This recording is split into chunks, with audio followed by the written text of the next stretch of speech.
you considered the messages your outfits send? What do you think your clothes say about you? See, style is about the clothes, but it's not really about the clothes. Every day you make choices about what you're going to wear, but what are you communicating?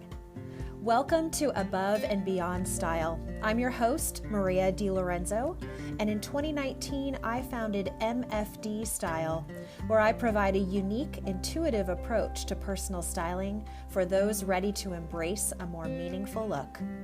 With this podcast, I'll uncover key elements of where spirituality, psychology, and style intersect, revealing how you can make intentional wardrobe choices that reflect who you really are. So let me ask you, are you ready to transform into your authentic self? Then it's time. Come with me on this journey, and together we'll take your style above and beyond style.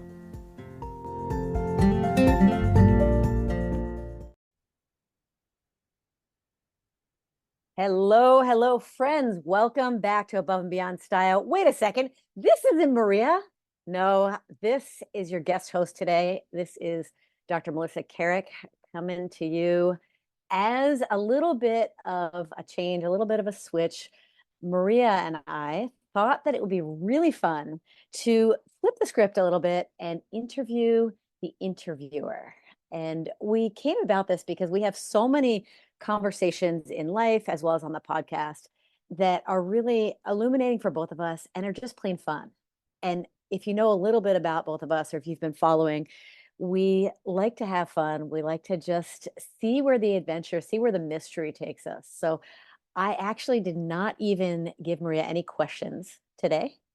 I know. Yikes. I wish you could see her face. I wish you could see both our faces. Maybe you can hear the smile in my voice. But coming to you to interview the stylist extraordinaire and the multi-talented, multi-passionate person, Maria DiLorenzo. She's got so many, many gifts that a lot of you may not even know, or if you've been following for a while, maybe you know, but it's always interesting. You know, I was preparing for this and thinking about a topic near and dear to my heart. Well, two topics. One is human evolution. And I'm not talking about Darwin. I'm talking about the evolution of the human person, the human spirit. How do we get where we are currently, as well as where are we going? There's actually a Paul Gauguin painting I wrote my master's thesis on. Who are we? Where do we come from? Who are we? Where are we going?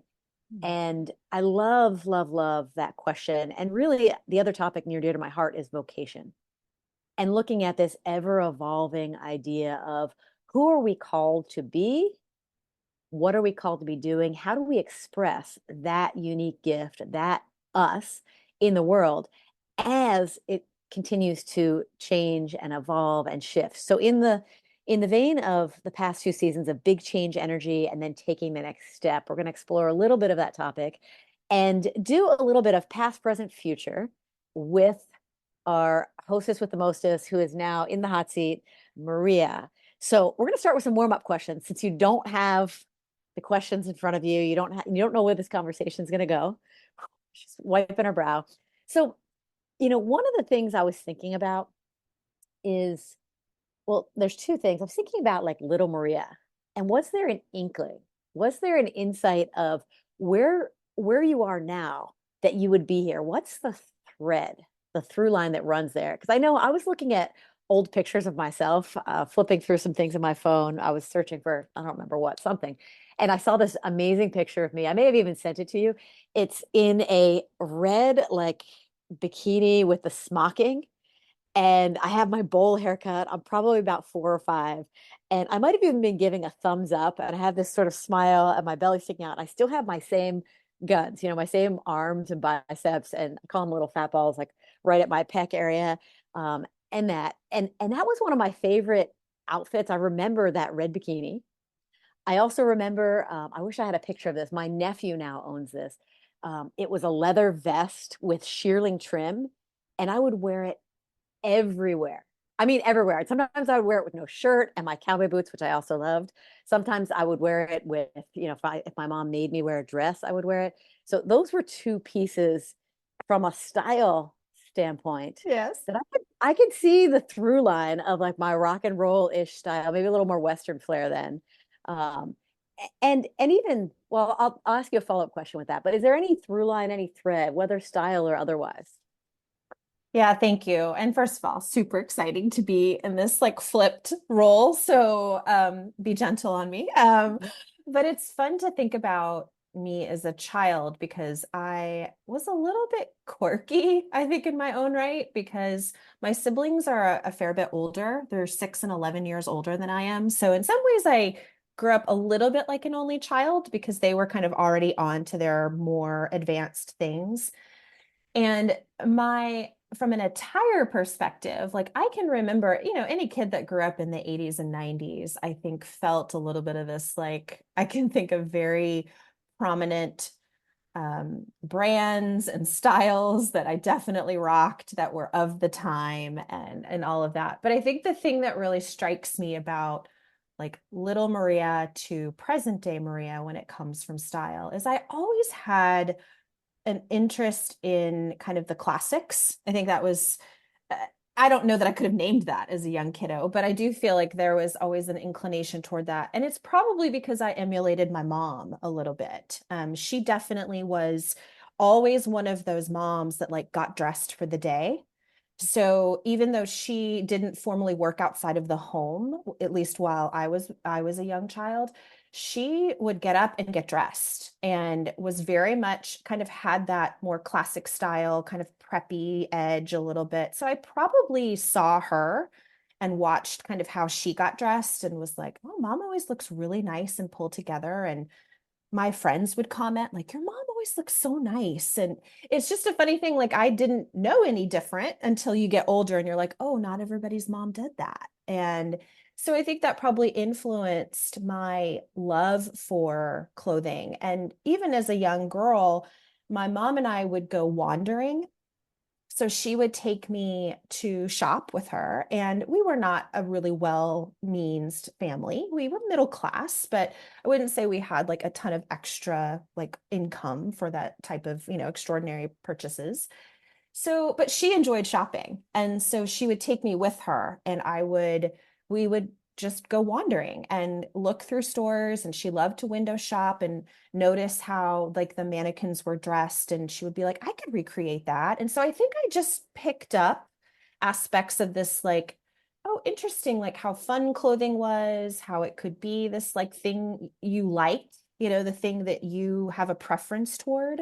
Again, I didn't have conscious thoughts about this as a kiddo, but I can see that thread, through my childhood into even as a young adult into college and graduate school and et cetera, where like I would come back to clothing and it would be a fun experience for me to go shopping. I was not a kid who, and I'm not an adult who, hates to shop. Like I actually really enjoy it. And I can see that pattern and the appreciation for it through those years. Oh, that's so interesting in terms of your own formation of just your preferences, your habits, as well as the creative outlet, because you're still someone, it's really inspiring to me where you think about getting dressed in the morning. And getting dressed doesn't mean this complicated outfit. It's not that you're putting on this huge face of makeup or anything else, but it's something that it's this, and actually we've talked about this, it's this thing that you do for yourself. That's right. Like one of the steps that's you've carried with you from observing from your mom, which is an interesting contrast because my mom always had really put together outfits. There were some, I think, custom clothing lines at that time. Yeah, She had some of those. Where people would come and like take her measurements and make clothes for her. sure. Um, we've talked about the infamous red blazer, which I didn't realize actually. I was thinking about this, and I think I was talking to my sister the past couple of days, and I realized. So I referenced the red blazer, and then my mom loved blazers, and she dressed me even in like high school, maybe in middle school. I had a red blazer, which in the 80s or 90s, this was not at all Common. me, as well as it's not common unless maybe you went to a Catholic school where the blazer color was red, which Totally. also would have been rare.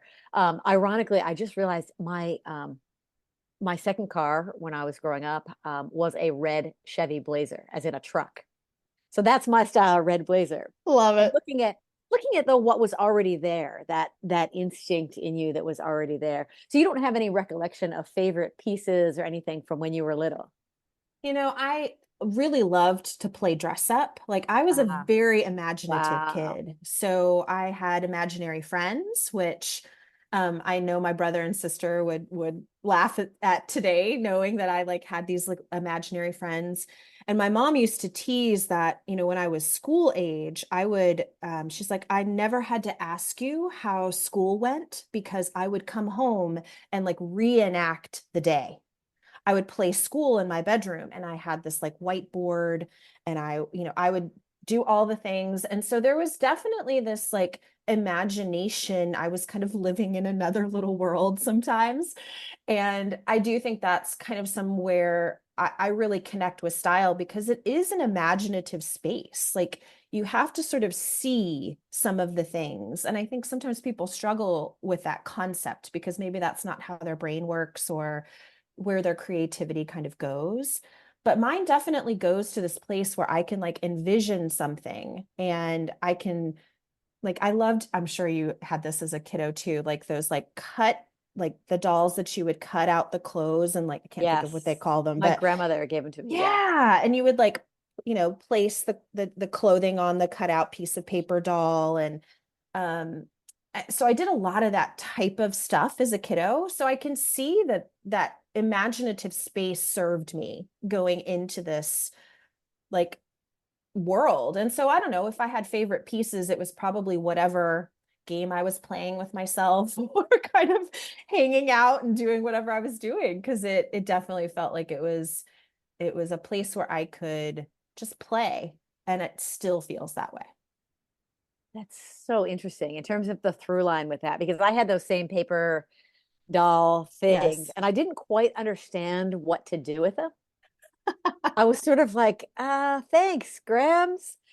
And we did have there's something where it's almost like you made an image, you colored the crayon over like a raised image of a doll, Yes. and then you could color it. That was like a little bit more of interest to me, Hmm. but it was still like, what am I was actually, I had Barbies, Of as did you have course. Barbies? Of Right. course. Yeah. So I had Barbies. And of course, with my Barbies, I was cutting their hair. I made casts for their legs and for their arms.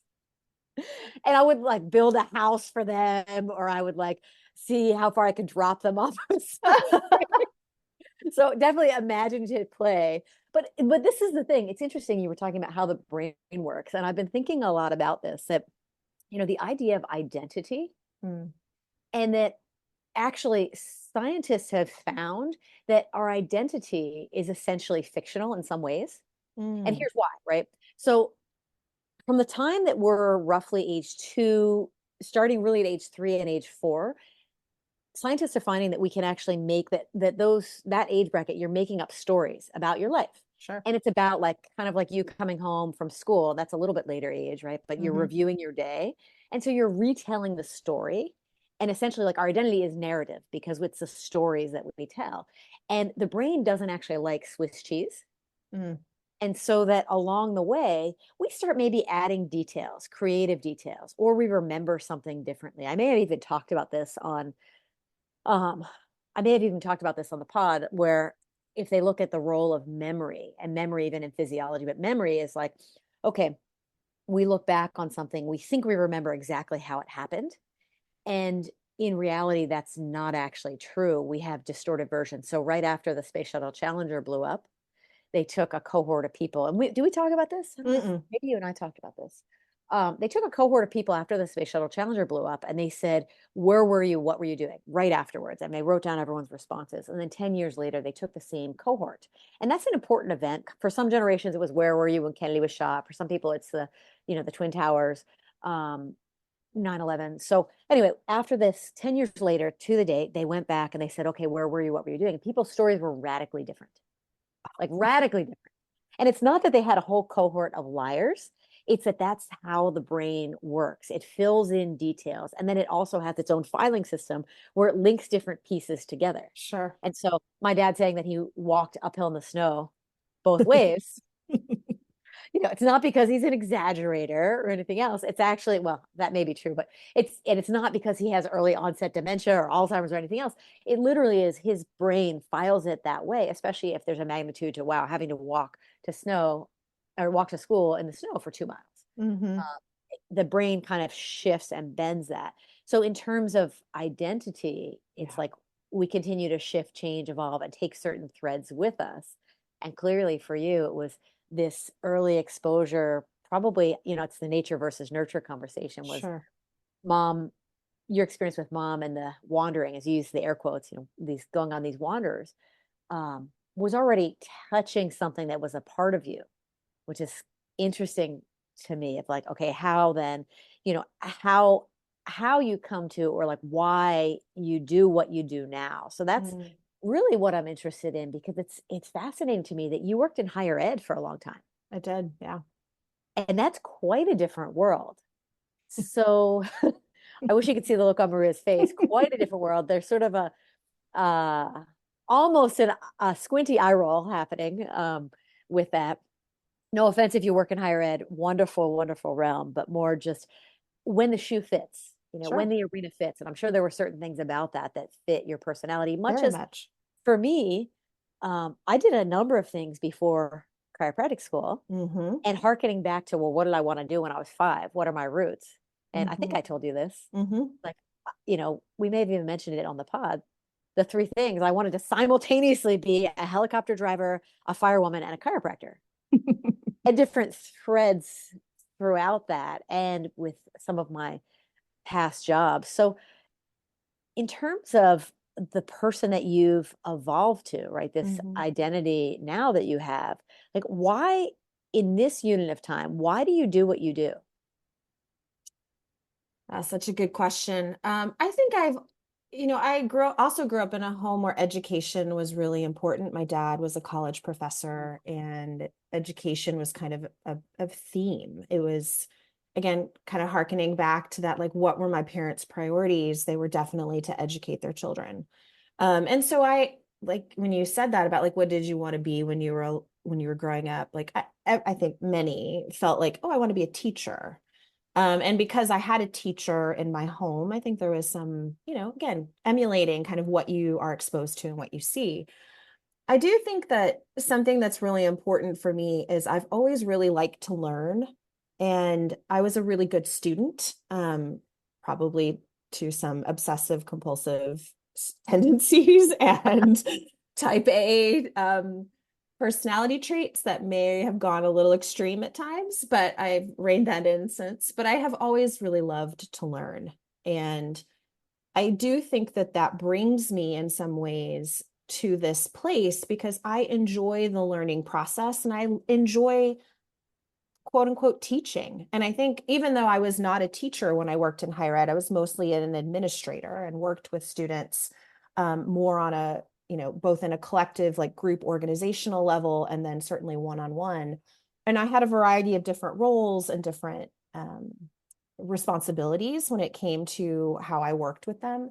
But at the core of it, it was always about sort of learning and relationship development and helping people kind of come to understand. And that's one of the things I loved about higher ed, like that 18 to 22 window. We are doing, again, traditional college age, we are doing so much learning about ourselves, independence, growth, coming to understand our own opinions and preferences versus perhaps our parents or our guardians who took care of us. And being present with young people that are going through that is a really privileged place. I always felt that. Even when I entered higher ed at 24, I was still young myself. Like I barely had an adulthood under my belt. And here I was sort of accompanying young people in this space. And so there was a lot of resonance there, of course, even though it's just a few years ahead. And as I got a bit more distance from those traditional ages, it was still enriching in a lot of ways because you could help and be present to people. And I think that is such a critical piece of what I'm doing now. And it's like what I say all the time, it's about the clothes, but it's not about the clothes. There's more things going on there. There's relationship development, there's identity and self-discovery, and there's accompaniment because it is a vulnerable space to be able to learn and understand about yourself. So I got a lot of experience doing that in higher ed, even though I always had this like side gig in style where I was working in retail. And I didn't formally merge those things until later when I was like, wait a second, there's some like very clear overlaps here about what I'm doing. And my joy really started to shift into this style work. And so then I made more intentional choices to kind of where I am now. But like we talked about from the beginning, the thread was always there. And my love for learning and my love for kind of being in the educational moment was from a very young age. So I know that that helps kind of create this version of my identity and has given me a lot of exposure and real joy from it because I've liked being part of that of people's experiences that way. So you talk about, right, the educational moment, and you also talked about having this window of time, these college students that you were working with, and really getting to accompany them, getting to witness them, getting to maybe even shape that a little Totally. bit as you're walking with it. And it's so interesting getting to know you more and more. I would almost argue that that window doesn't close. Sometimes we allow it to close, or the heaviness of life. I say heaviness, but really it's like the stuff of life, the minutia, the being Sure. responsible for bills, the whatever, all of that stuff. Maybe it closes, or the evolution doesn't seem to be happening as much. And really it's an and you're someone who that evolution really continues and has Yeah. continued to work. It's such a privilege to witness that and have, okay, wait a second, so you sold your house. I mean, you say you blew up your life. I would almost say you expanded into your life, right? And Yeah. expanded into, okay, what's the next iteration in this big change energy and in taking the next steps. And looking at, merging those two worlds, it's interesting how you do what you do. So if you had to say, right, the secret sauce, because there's no like, okay, you're following the stylist playbook or like the handbook of good style, Mm-hmm. and you didn't, okay, I went to school for style and this is what I'm doing. You've created this, right? That creative moment, the creative play, and merging those two worlds. So can you talk a little bit about that? Yeah, the merging of the two worlds was always kind of in the back of my head. If you could talk to me when I was about 26, I had these like two divergent paths in a career. And some of it was just out of necessity, right? Like I needed supplemental income. So retail afforded me this like flexibility and like picking up a shift or doing whatever I needed to do. And it was fairly lucrative given kind of what I was doing. So there was this, it was sort of born out of necessity in that way. But of course, I had an interest in it. And I think the merging came later when I was starting to get these individual clients, kind of one offs, right? While I'm still working full time. And seeing like I said, the parallel of the experiences of like accompanying people, talking with them about what they need, and recognizing that I had a lot of knowledge, going back to the like educational component about fashion. And it was something that I I didn't always have. Like if you talked to my college roommate from, in the late 90s, she was much more fashion forward than I. She was very much more interested in clothing and like looking cool and having like cool, fun things. And that wasn't really my jam at that time of my life. But I had an appreciation for kind of what she was about and how she would kind of, she was always the girl that got up and like got dressed for class and put on makeup and kind of did her thing and presented herself, right? And even to this day, I think she's still that way. And it's really fun because I think I saw my own evolution in that style is such, it's like we've talked about, there's a signature to it. There's like a unique stamp. And yes, there's people that you mimic or that you might emulate, or you see something on the street and you're like, ooh, I want to wear that or do that. But for me, it was always sort of like, I wonder what it would feel like if I just did my own thing. And that was sort of impetus for why and how I started to merge these things and eventually then let go of a 15 plus year career in higher ed and said, wait a second, maybe I could actually do this style thing for real and like make a living out of it, and kind of glossing over several years while all that was sort of coming to terms and making it happen. But ultimately, the merging was something that felt so natural and yet divergent pillars that I had great interest in: style, psychology, which was my undergraduate degree, and I just had a curiosity about what makes people tick and how they think. And, I think all of this is connected now. And then spirituality. It was another piece of what I studied both in undergrad and in graduate school. And so there were these like pillars in my life, and I'm like, I don't really know what I'm supposed to be doing with all these things, but they feel like they're supposed to come together for me. And while above and beyond style happened later, the conceptual merging of all these things was happening truly because I think I finally believed what I was feeling. There was this interest, there was perhaps some ways to make a living out of it. And it was more than just like career. So I know we're going to talk about vocation. So it's like more than just like how to make a life, but I was feeling this like creative pull toward, why don't you do something wildly fun? And maybe it feels a little extra because like not everybody hires a stylist, and it feels a little elitist, and who has the extra cash to do that? But at the same time, it really felt like what a fun way of merging all these different interests that I have. And it worked. Or so far it's working. So that's good. Well, and working in terms of too, it's like working, okay, there's the financial part, and then there's working for your life in terms of being happy, having joy in what you do. And it's interesting to me that it's almost like you followed the crumbs, or the 1, 2, 3, 4, right? The one, two, three, Totally. four, the next step, but involving like, wow, why wouldn't I do something wildly fun or joyful? And looking at that piece, and so far it's working out. Now I'm sure there were times where it didn't feel like that. When you're inventing this, like you said, you glossed over, okay, there's a chunk of time where you're looking at these seemingly disparate things and probably could get a glimpse of the thread. Yeah. One, I'm curious how it's easier in hindsight. I've been turning over this quote actually.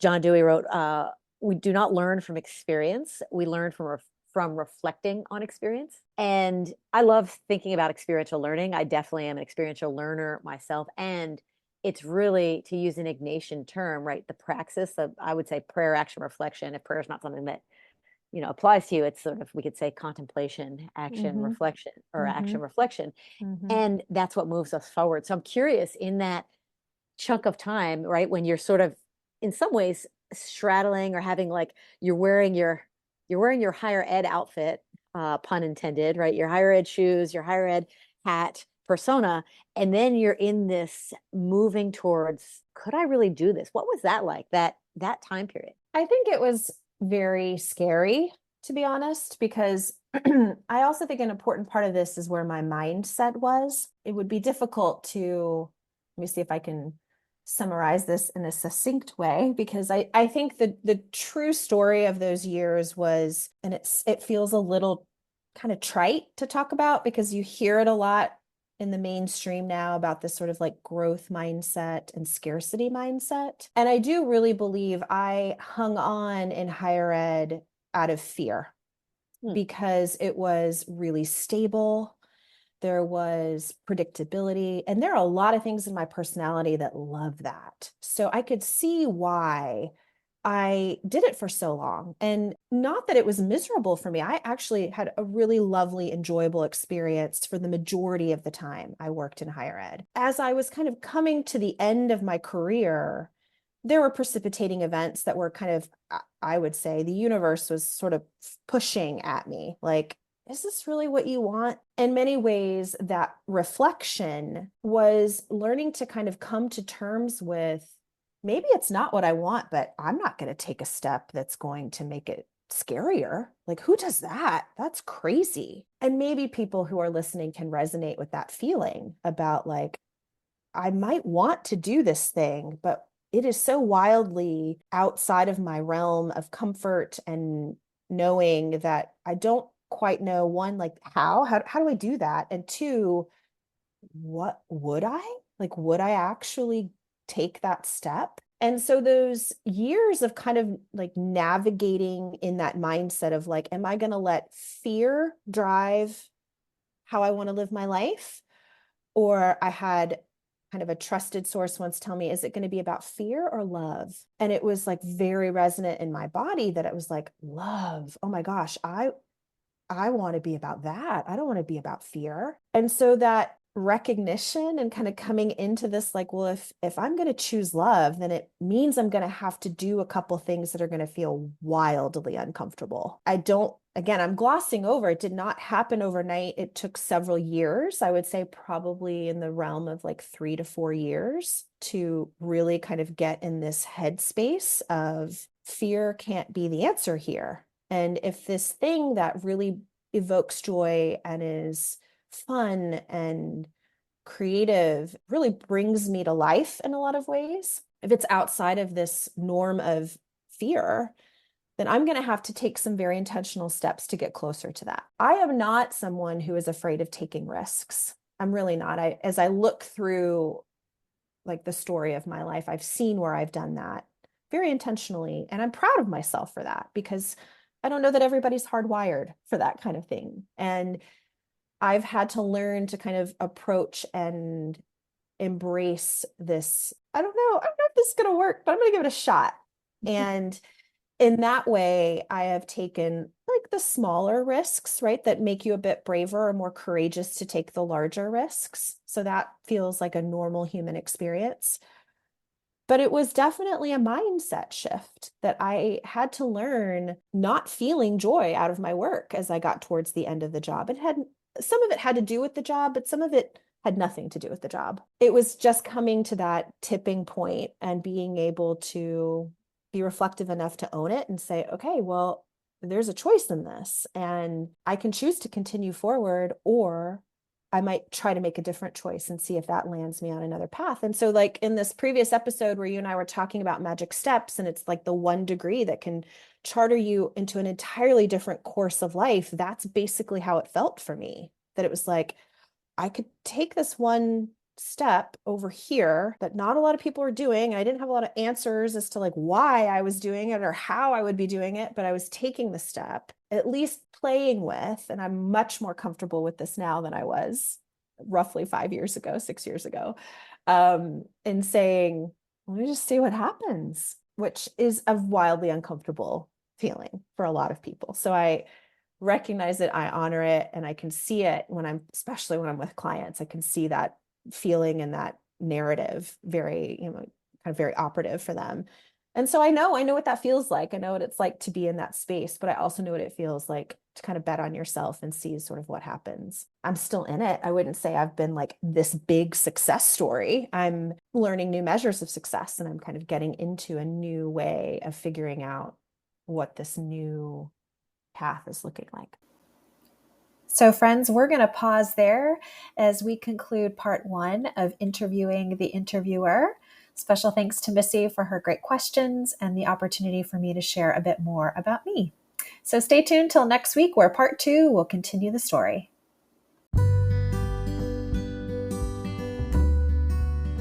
Thanks so much for listening today. If you enjoyed what you've heard, I would appreciate you taking the time to leave a review on the podcasting platform you're using, and share this episode with others who you think might really enjoy these conversations about personal style.